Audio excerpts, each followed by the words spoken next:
listening to Inclusive AF with Jackye Clayton and Katee Van Horn. Good morning, everyone. Happy whatever day you listen to this, Wednesday. Right. Wednesday. Just go with Wednesday. It works. This is Katee Van Horn. And this is Jackye Clayton. And welcome to the Inclusive AF podcast. Whoop, whoop. So Jackye, are you so excited that you get to see me in like 3 weeks? You know, if I was any more excited, I'd be twins. I think about it every day. Yeah. So for all of those, you all know we've been talking about WorkHuman on all of our socials. We've been talking about it on different podcasts, and we're again talking about it today with another guest and another speaker from WorkHuman.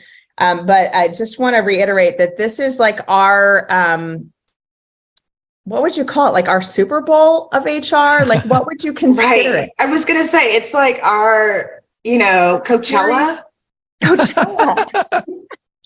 It's Coachella. It's fully Coachella like for HR. It's like Burning Man, but no. close. No, we're not going down the Burning Man route. Sorry.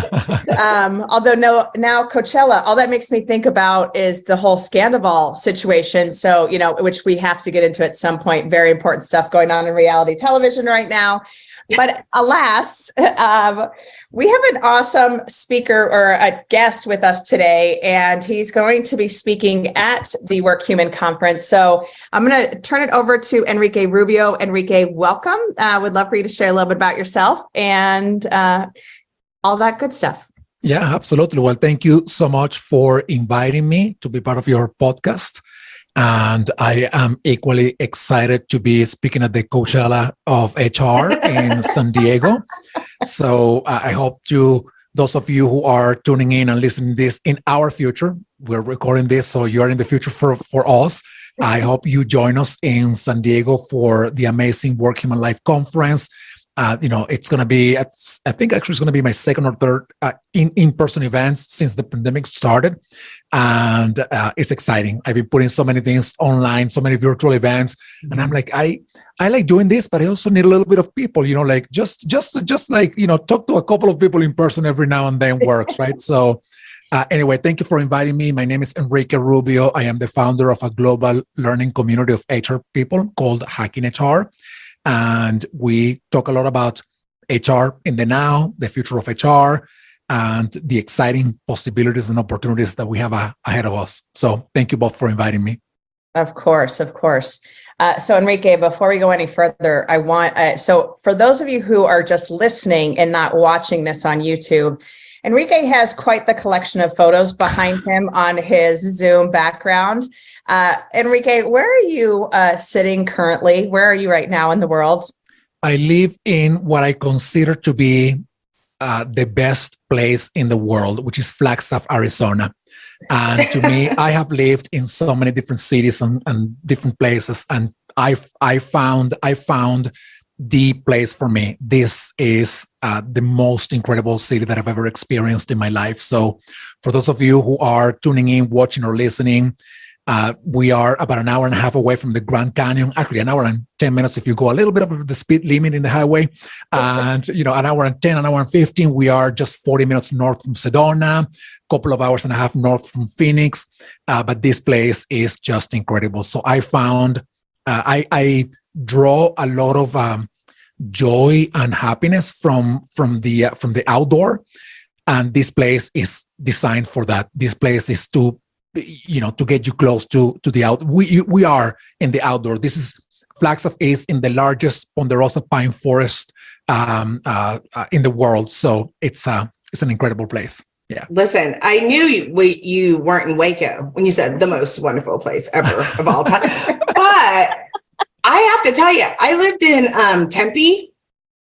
And I remember being like, it's so hot. I don't know what I'm going to do. I don't think I can live here. And they're like, let's go to Flagstaff. And I was like, that doesn't even make sense. It's like 10 minutes away or whatever. And then I was like, like this is happening. How is this happening in the same place? And it is happening in the same place. It is a wonderful place. Yeah, Arizona is a world of contrasts, and Yes. if you go down to Phoenix in the summer, you can hit 120 degrees, even at 10 p.m. If you come to Flagstaff in the summer, days are 80 degrees, nights are 50 plus. So it's perfect. Weather-wise, it's not even humid, which I really despise, by the way. I don't despise a lot of things in life, but I despise humidity. And so I found happiness. And this is, actually part of our conversation, eventually, about people who are now working remotely and they found their most beloved places. And I fear that by removing them or forcing them to come back to an office, you're removing them from the place that gives them happiness. And when we talk about giving them happiness, we're talking about making them more healthy from a holistic perspective, physically, spiritually, mentally, and intellectually. We're taking them away from the places that give them energy and creativity. And that's quite a danger for workplaces. So if you're listening and you work in a workplace that is bringing people back to the office or forcing them back to the office, please think about this, because a lot of people move to other cities that they are really, really enjoying. So think about this. It's a high cost that you are going to be paying and a high price that you're forcing people to pay to force them back into a city where they don't want to be. I love that, because I do love Waco, Texas. I make fun of Waco, Texas, for obvious reasons. But the thing is, like, I find my happy here. I also know that it's not a big major city and I have to visit and travel and go to various places. And it's like, no, I like it because it's calmer here. Yeah. I know the situations, and I also can appreciate, even though I'm in a small town, because I work remote for a company where a lot of people are in Seattle, like what's going on within my community, I can really focus because it doesn't impact my work. Like, you realize there's people that may not take a stance or don't help the community. They're afraid to have their opinion or their point of view known because it'll affect their business, the bottom line. And I've noticed that a lot too, where it's like, not only can I do that, but you're also helping those communities where people have moved to those communities. And when people ask me, I'm like, I don't work here, but I spend my money here. Yeah. Right. Yeah. So let's talk about that. That's an asset of having people and being able to find their happiness. I love that. Yeah. And, it's in a world of basically chaos where, chaos is the normal now, not peace and, easygoing things. It's just a world of chaos. The more anchors you remove away from people's lives, the more unstable, the more disruptive you are on them. And for some people, those anchors are, work, their social connections at work. For some of them, their anchors is family. And for some people, an anchor is also the place where they live, the community in which they live. And when at the beginning of the pandemic, I remember a lot of people moving from New York or bigger cities, New York, San Francisco, LA, San Diego, to more rural states and towns like Arizona, Nevada, other places. And now they have found happiness in those places. If you remove them from there, you are removing an anchor from their lives. And therefore, you are impacting their mental health in ways that sometimes we can't even measure in the short term. We only see that in the long term. So I am hoping that this becomes a thinking point for business leaders who think that it's all about working from an office, or it's all about bringing people back to the office. That's the bottom line to me. So I'm hoping that we continue to have some level of flexibility, so to speak. Yeah, I think that's the piece that is so critical, because I think for myself included, and Jackye knows this, right now in Arizona, it's like beautiful weather in the morning. So the hiking has been happening left and right, which is amazing. We are getting to that point down in Phoenix, at least, where, when it's 80 degrees out, you can't really take the dogs out. And also the beautiful rattlesnakes are out to visit. So, you gotta keep an eye on things as you're hiking. But it has completely shifted just the way I'm actually getting work done, I feel like, because it is, I get to go in the mornings, kind of stretch your brain in that way. And as you said, just some of the most beautiful things that you're seeing. We've had a ton of rain here. I think so many folks have, where we're seeing these desert wildflowers and all of these other creatures that we just don't normally see because it is actually green out, and which is awesome. But I think, having that in mind as a leader, what do you want to do and how do you want to impact your folks in a positive way? This is such a key piece to it. Enrique, what are you talking about at WorkHuman? I'm going to talk about innovation. I'll be talking about innovation with some other HR leaders, and it's exciting. It's an exciting topic because, I've been talking about this for quite a while now with Hacking HR, and there's a point when you talk so much about something and you don't necessarily see it happening, that you're like, well, am I on the right track here, or do I give up because these things are not happening? When the pandemic started, with all the horrors of the pandemic and all the tragedy with lost lives and families impacted, and the financial impact of the pandemic, I try to see some of the gifts, right? Some of what we call silver lining, right? And part of that is that we gave ourselves permission in the workplace and in HR to be more open-minded, to ditch some of the paradigms and the orthodox about the way we were doing things. And we gave ourselves a little bit more permission to say, you know what? I don't have the answers, but what if we do this? What might happen if we do that? How about if we stayed open to these ideas? And that to me was very, very positive. And I fear, though, that we are being pulled back by the quote unquote normal, the pre-pandemic normal, which was not normal. It was actually very abnormal and it wasn't working for everybody. I fear that we're being pulled back to that. But that's why we continue in Hacking HR and WorkHuman Live and WorkHuman in general as an organization, but also a lot of people like both of you talking about doing things better and differently in HR. And that to me is exciting, and it's an exciting topic to be talking about innovation in HR. So that's a long answer to say I am talking about innovation in HR. Well, I think it's so important when you think about, especially what you were saying about the silver lining. We can't go back to a place where we are ignoring people within human resources. Like, we have to be able to recognize the whole person. And I think we saw a lot of that through the pandemic, because you just didn't know what was going on personally, how it affected people's lifestyles, you got to meet and see things that you never wanted to, right? You found out somebody has a cat. You didn't know they had a cat. They have 2 cats and they have 3 kids and their husband is, right in the other room, and all these things that you usually, and it's like, look, I'm a whole person and I'm willing to make this work if you can meet me in that way. And I think that we're still learning to adjust through that pandemic. And then with all the financials that have been going on within the US, especially, we're figuring out what are we doing? Like, we have to sync all those things together in an innovative way. And I don't think we've figured out all of the impacts that we've had since 2020 and what that means to the overall organization, because we're still in the middle of chaos. We've never taken a breath. And so it's going to take some innovation of people who are being able to push through that. I'd love to hear what kind of things have you been seeing that are other things that you think are innovative in that way, things that people should consider without giving your whole thing away? Because no, absolutely. Well, I think the perhaps it's not really innovation, it's more some level of awareness.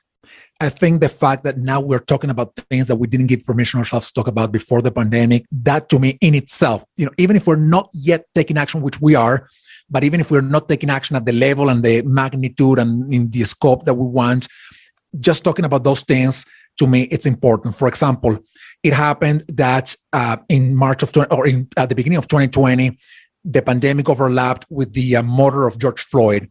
And then all the conversations about diversity, equity, inclusion, and belonging, which were important before the pandemic, and we talked a little bit about them before the pandemic, suddenly became really, really, really important. And we need to do more. I feel we're being pulled back by the old ways of just, being a check box, to be checked at work. And I'm hoping that we don't lose the traction that we gained out of that horrendous experience with the murder of George Floyd.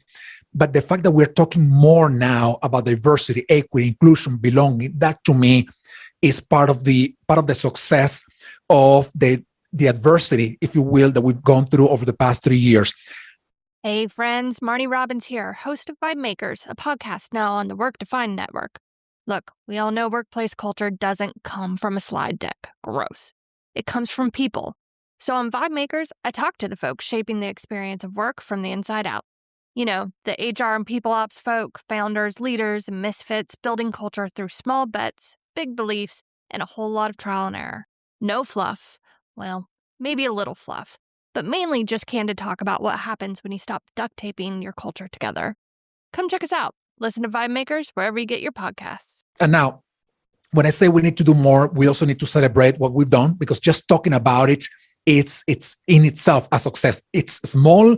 I know we need to do more, but we just by recognizing, hey, more people are talking about this than I think it happened in May when George Floyd was murdered, and pre-May of 2020. Just by talking about this, that's progress. Just by talking about it, but then you also add other things to that. For example, the fact, which is to me the one thing that is the closest to my heart about all things mental health, and I research shows it, data shows it, and we know that there is a pandemic on mental health, and we are not even seeing yet the tip of the iceberg when it comes to what's really going on with mental health at work and the implications for that in the short and the long term. But now we are talking more about this, right? And we are recognizing that work is certainly breaking people, even though we knew this before the pandemic. It's now that we say, all right, well, I'm finally giving it the proper value, so to speak, right? So to me, all things diversity, equity, inclusion, belonging, culture, all things well-being, mental health are part of that innovation process that HR is going through and the workplace is going through. Yes, we still have to do a lot of work to be truly innovative about these areas, but the fact that we are talking and doing something about them, that to me is progress. And sometimes I'm like, well, we need to do more. We need to do more and faster. But I can't just let go of the fact that talking about these things matter, and the acknowledgement by people who were neither aware nor did they care before about these things. Just the fact that they are acknowledging how important they are, that to me is a reason to celebrate. Could you imagine if we celebrated people and allowed them to heal and grow within organizations, and they're not passing workforce trauma onto their children? Yeah. Could you imagine a world like that? Seeing we're having examples and not seeing people who are doing that, grind all the time and they're upset and I hate my job and whatever, and I never get to spend time with my kids and whatever. Could you imagine? Yeah. But think, Katie said no. think about this, Jackye. Think about everything that defines what work is today. Let's think about it at pre-pandemic, right? Perhaps not so much now, but let's go back to 2019 or the beginning of 2020. Let's define everything that made work. Commuting to an office, which is already an awful experience for most people. Number two, sitting on your chair in your office all freaking day, which is one of the most destructive powers of work. Having people sitting all day, every day, going to meetings totally unproductive, spending most of your time on meetings where that could have been an email, like the expression says, but at the same time we recognize that those meetings were not really as productive as they could have been. So that's other thing. Then asking people to fake it till they made it, right?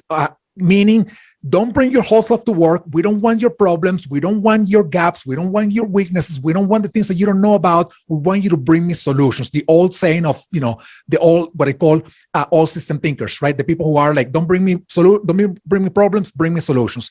So, and I can go on and on with this list of things that defined work pre-pandemic. All of those things are destructive of the humans that come to work. They are harming to the humans that come to work. And I am thinking, what the heck did we do? I mean, how the heck did we get to this place where everything that defines work makes us, destroys us, breaks us as human beings?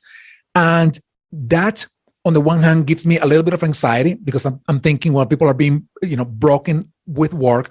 But at the same time, it gives me optimism that the world of possibilities is very large out there to improve, and to improve in literally every area, because every area, I think, and I believe, was broken at work before the pandemic. Not that it's fixed now, but at least we became more aware. So yes, to your comment, Jackye, yeah, what if we allow people to address more of their mental, emotional health at work? What if we allow them to unleash their talents and their potential at work? What if we told them, you are safe here? Come with your gaps, man. You know what? We're going to work it out together, because those gaps are an opportunity for you to grow, but an opportunity for us to acknowledge what we are missing, what we should be doing better, instead of telling them, oh, Jackye, don't bring that, that gap to work, because, that's not what we hired you for. We hired you because we thought you had the answers. You don't have the answers.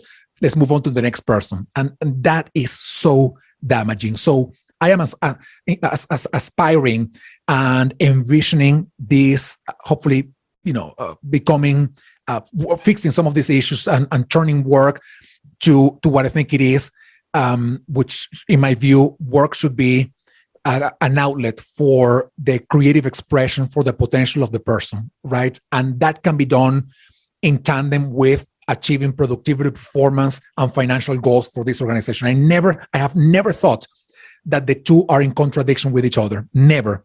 If you helped somebody realize their talents and their potentials and their creativity at work, believe me, you are going to be creating the conditions for that person to deliver higher productivity, high performance, and therefore being better for the health of the organization. But just that thinking takes you got me all fired up. I gotta get off the call. I gotta go back to work. No, you need to go to his session at Work Human and learn. Yes, absolutely. Okay, I'll learn all the things. I'll do that first, and then I'll go. Well, I think this also just goes to the community that you've developed within Hacking HR, because I think that's the other piece. For those of you who have not listened to or joined any of the Hacking HR activities, I highly, highly encourage you to go. And the speakers that you have been able to curate are phenomenal, and they're experts in their fields. And I'm not just saying that because I'm one of them. I mean, I'm pretty awesome, but alas, that's not why I said that. But I just think it's such good folks that you've brought in that are thinking about these things in a different way and are kind of turning the whole concept, that very antiquated concept of HR, on its head to say, what can we do? How can we do it better? What can we do differently to really bring out the best in folks, that they are able to do the best work of their lives, whether that's working on some Excel spreadsheets in finance or going out and coming up with a marketing plan, whatever it is that is their thing, being able to develop that and grow that. And I love the whole idea of tell us your gaps and let's work on those. And also let's, develop those. Cause I think for so many people, it is, no, I don't want to tell anyone I don't know how to do this thing or that thing, because that's scary. Yeah. And, being able to really kind of dig into that and learn, that's part of the human experience as well. And that's also how you retain folks, is by teaching them and giving them development opportunities. So I love that. So who are you? Are you doing like a workshop, or is it just a panel? What are you actually doing? We're doing a panel. Okay. And there are four other panelists in the panel. Okay, people can look them up on the website for Work Human Life. But yeah, all of the folks in the panel are also forward-thinking HR leaders who, I think, on the one hand, they don't have the answers to everything, which is pretty. I think it's very positive to say I don't have the answers for everything. We're figuring it out together. But they are inspired by the possibilities of HR. And I by the way, when I say this, I say it very intentionally, because what I mean by that is that when you look at the landscape of HR knowledge and skills, you find a lot of, quote unquote, experts, gurus talking about this is the framework for HR of the future. These are the skills for HR of the future. This is the operational model for HR of the future. And all I think about is like, all right, but we're missing the most important point is, are we inspired to make change happen in our organizations? Are we inspired from HR to create better workplaces? Not just you, quote unquote, expert writing about this, but are we all in HR inspired? And that to me is the missing piece in HR. I feel that we put so much effort in the technicality of the work that we do that we are missing on what makes the most amount of change, which is us believing that we are leaders capable of transforming our workplaces for the best. And then we figured out how we're going to do it, right? But if you have the tools, but you don't know how to use them, or you're not inspired to use them, they mean nothing. That's at the end of the day what happens. Those tools mean nothing. But if you're inspired and you say, you know what, I think that with the work that we do in HR, we can truly create better workplaces. We can truly create a better societies, better world. And now that I believe that, I am going to get on the bandwagon to learn how to make it happen. That to me is the sequence. And what we are going to be talking about, I am hoping that it's a little bit in that sequence, meaning the inspiration for HR to be the innovator or the facilitator of innovation in the organization. And then we go to the questions of how we do it. And when we don't know how to do it, what we would tell people is, you just have to figure it out. Talk to your people, listen to them, ask questions and figure it out. You don't have to have all the answers from the beginning. Now you have to be inspired though to make this happen.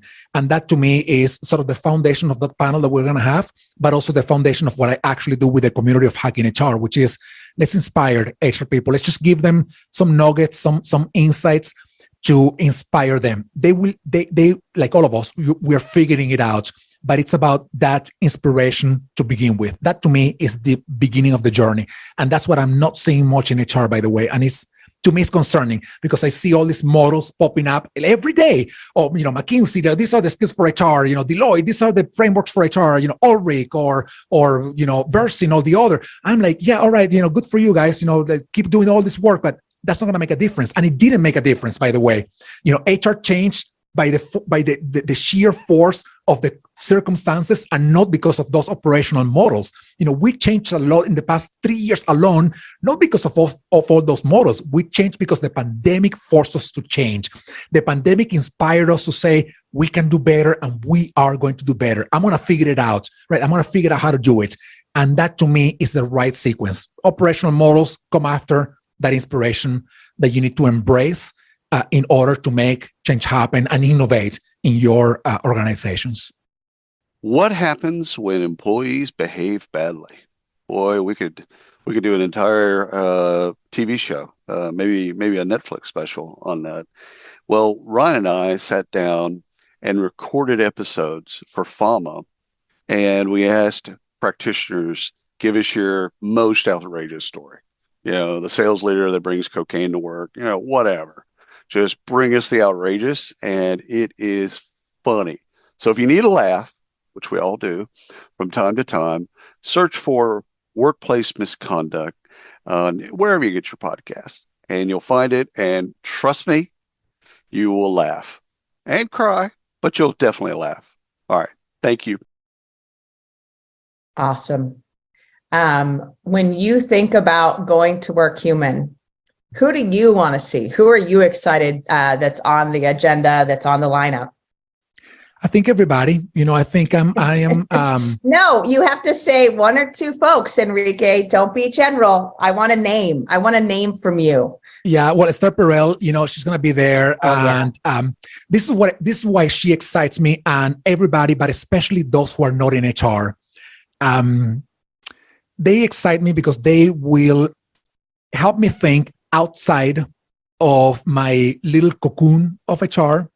And what I will do after I learn from them is when I hear from Esther, I'm going to say, all right, she shared all of this information. And there are a couple of insights in there that I know can have an effect in HR and at work. That's why she's invited, but she's not in HR, right? So when I hear those two insights, what I'm going to try to do the day after or days or weeks after is connect what she said with what I do and try to create more value than if I hadn't heard or listened or learned from her. So I am excited about everybody, especially those panelists. I don't have all the names, of course, in my mind, but especially all the panelists and all the speakers who are not in HR. Nothing against HR, by the way, but this is the world in which I am. And every day I'm learning something about HR, but I like to be stretched out of my cocoon and my portfolio, right, of knowledge and activities and ideas. And the likes of Esther Perel, they are the ones that, for the most part, in me, they create that level of, whoa, look at that thing outside of my world that I can connect with my world and create something more beautiful than if I hadn't done or learned that one thing before. Yeah, I love that. And I think Esther Perel, she's always a favorite of mine. I've seen her speak a few times now. Yeah. She's done the Culture Amp conference as well. And I feel like she was at WorkHuman in the last year or two, but I can't remember when. So is this your first time going to WorkHuman? It is my first time going to WorkHuman. Yeah, nice. Yeah, I know about the event, and I know a lot of the folks that always speak at the, not always, but that they are generally invited to speak at the event. Mm-hmm. But it's my first time going there. Yeah. Awesome. Yeah. You'll love it. Like we talk about how like some of the cool things that they do and just some of the stuff that Jackye and I appreciate, and we've talked about this with some of the other folks that we've talked to about the conference, is they have like local artists come in and share their art, so last year they did a whole mural that a local artist in Nashville was able, not Nashville. Where were we? Atlanta. Yes. Okay. I'm like, wait a minute. It wasn't Nashville. That was weird. It was Atlanta. Yeah. Atlanta. And then also some local artists that had like t-shirts and other things. So like it's just a whole experience. Yeah. And it's such a good, I won't say like love fest, because that's like weird, but like it is like totally a thank you to HR folks. And it is, to your point, bringing in people that have nothing to do with HR, that just come with great ideas, innovative ideas that are like, hey, have you all thought about this? When you're talking about people, it's the people pieces that I think sometimes we forget about. And that day-to-day grind, as you mentioned, about, heads down, going to meeting to meeting. How are you actually bringing some of that stuff into play? And they have, they are bringing, I can't remember his name, the CEO of Pixar. Mm-hmm. And I just can't remember his name right now. And it's talking about people who are outside of HR, and particularly the panel that I'm going to be speaking at, the innovation panel. We're talking about one of the most creative and innovative companies in the world, with all the things that that can be better, blah blah blah. But this company truly cares for creativity, for innovation, and it's exciting to hear somebody tell us about how they go through that process. And I am hoping that his name, I think is Ed, or Ed Catmull, Dr. Ed Catmull. Yeah, Ed. I'm hoping that he talks about how you do that, especially if you have to do it in an environment of a lot of constraints, meaning how you remain creative, innovative, how do you take risks, how do you experiment with new ideas, how do you manage failure when you are in an environment of economic uncertainty, when you are in an environment of highly politicized, literally everything, and polarization. How do you put across, a message where, if you have the freaking Little Mermaid, in black, it's a problem, and how do you do those kinds of things, right? And that, to me, that message will, I'm hoping, resonate a lot with HR, because we have to maneuver the ins and outs of that kind of environment. So I'm super excited about that session as well. And thank you for letting me know that his name was Ed. Yeah. But I think you're right. And I'm really excited about that too, because there are some ways. And when you think about it, like when Pixar came on the scene, it was completely different than anything you've ever seen. And even though everyone thought they knew what animation looked like, and we can tell what's good or what's bad, right? Even though we have no idea how it works. But it was completely different than anything anybody's ever seen, and continued on that path. And so you have to imagine there's a lot of people saying no, right? Because it's not in the book of how you're supposed to do it. And I think that's kind of what you're speaking to within HR, is that we still look at, if you have your, SHRM certifications and you have all of those little pieces, when you're doing your research and you're studying human resources, you're still going back to like learning from the 1970s or before. And that's why we do this thing, because we decided to start doing that in 1982. And we've been doing it that way forever. And how are you supposed to do it? If you don't say like you do it in 1982, you can't get your certification. So you must know nothing about human resources. Don't get me started on certifications, by the way. So I don't think you want to go down that rabbit hole. But yeah, I think there's when I started my career, I'm an electronic engineer. So I started as an engineer and then I moved to HR. And there's something that not all engineers have, but I think it's part of like a core foundation of this profession, the profession of engineering, which is there's sort of a drive to learn and to be updated with new things.